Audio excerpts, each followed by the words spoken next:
Yes, how to wash your hair after a hair transplant.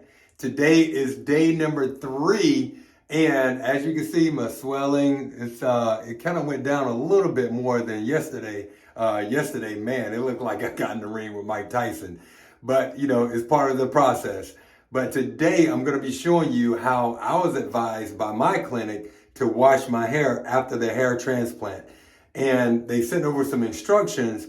But if you're like me, I like to see someone do it, right? Someone in action showing the process, because I'm going to go over the products that I'm using.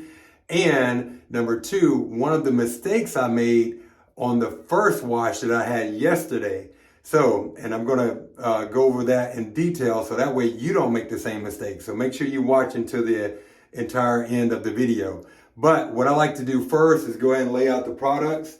Now, the clinic, they have these, like the foams and the shampoos that they recommend and almost force you to buy. I mean, let's call it what it is.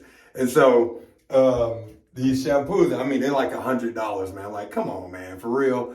But they do have some healing properties inside of them that may help the healing process move along a little bit faster.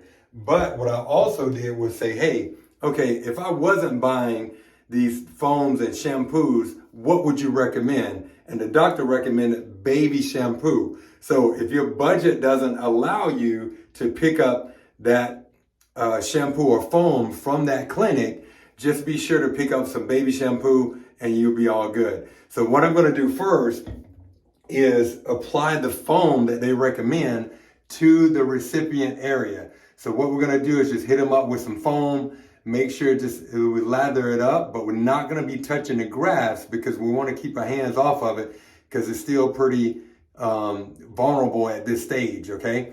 And then we're going to let that sit for an hour. So let me go ahead and show you how I apply the foam.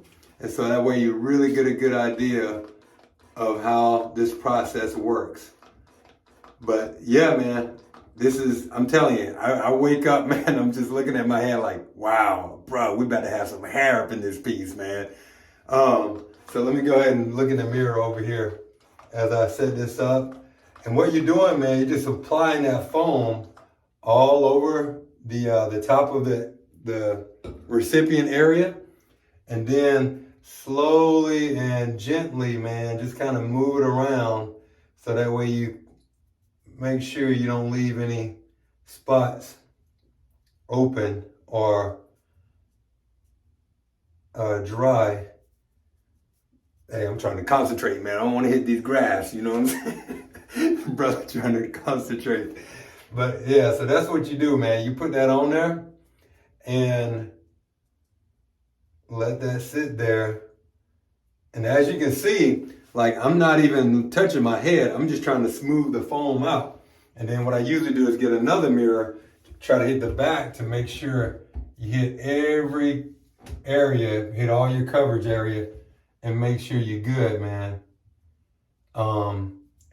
But what we're gonna do is set the timer, and then after, I'm not gonna have you sit here and wait for this stuff to settle on my head. But what I'm gonna do is come back once we start washing the donor area in the back. What I'll do is go ahead and start sharing the other tips what I discussed about, hey, what you should be doing and all of that stuff, okay? So that way you don't make the same mistake. So I'm gonna put the timer on for an hour and then I'll be right back. All right, 1 hour has passed. Now, what I like to do is probably about a good 5 minutes before that 1 hour timer goes off. That's when I'll go ahead and start washing the donor area. And as you can see, that foam just really dissolves on top of your head. So that way, once we do put the water in the bowl and rinse it or just let it fall down over the head, it should pretty much rinse it off. But before you do that, or what I like to do is go ahead and wash the donor area. So that way you can just, once you rinse the top with this bowl, then it just pretty much rinses your entire head.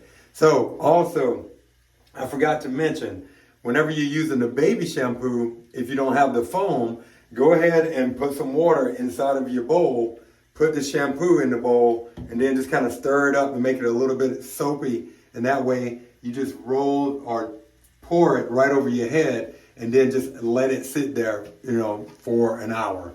So that's what I would recommend with the shampoo, and that's what I was told by the doctor. So take that if you don't have the foam. But now I'm gonna use the shampoo that they gave from the clinic, and I got some water going, it's kind of warm.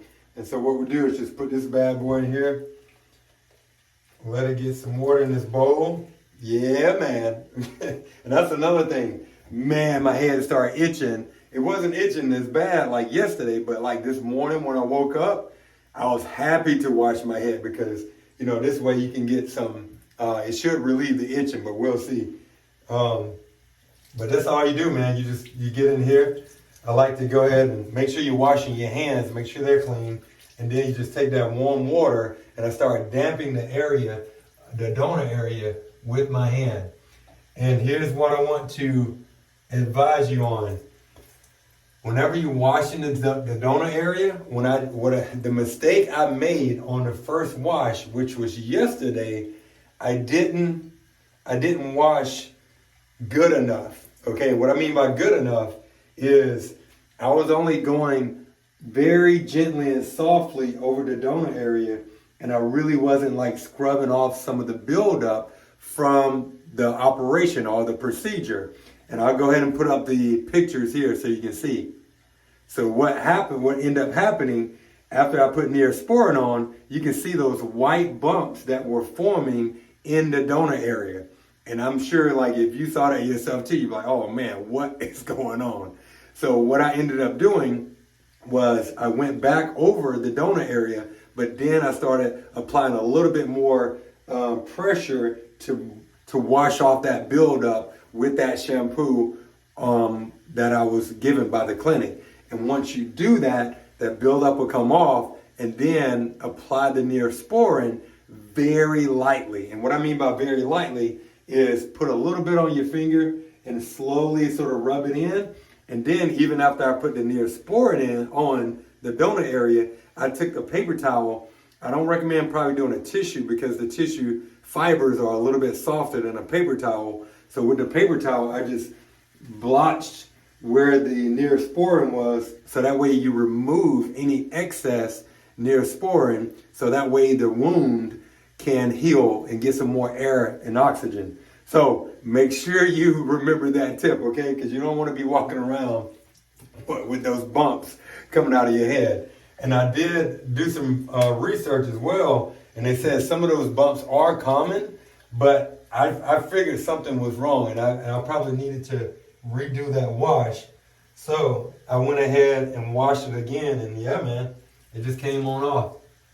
And see, with these, I usually just get that shampoo, put it in your hand, lather it up, baby. And then you just go over that donor area, making sure you hit all those spots. And again, I like to do this with both mirrors, so that way you can make sure you hit all the areas, man, you need to make sure you get a good wash. But that's pretty much what you do, man. You don't have to sit here and watch me any longer. But after this, again, like I said, I will put this water in here and then just pour it over my head over the sink, and then go and just let it air dry.